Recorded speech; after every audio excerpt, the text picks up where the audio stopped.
Remote Start allows you to preheat or cool your 2018-2022 Honda Odyssey from a distance using your key fob. This feature is standard and doesn't require a subscription for basic functionality. Key requirements include your Odyssey must be in park, doors locked, hood closed, engine off, and emergency brake engaged. The remote start system operates from up to 100 feet away. Over the years, minor enhancements have been made via software updates, like improved battery drain prevention during remote starts. So ensure your software is up to date by visiting your local Honda dealership.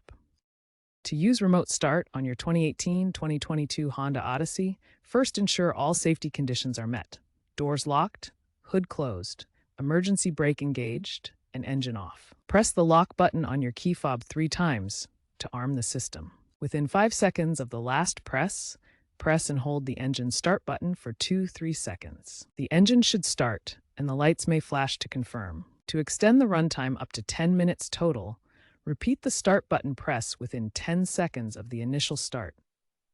To remotely stop the engine, press and hold the engine's start button again for 2 to 3 seconds. The system monitors battery voltage to prevent drain and will automatically shut off if a door is opened or if the engine overheats. If you have issues with this process, visit the Honda Odyssey forums for troubleshooting. Also, make sure to replace the key fob battery every 2 to 3 years.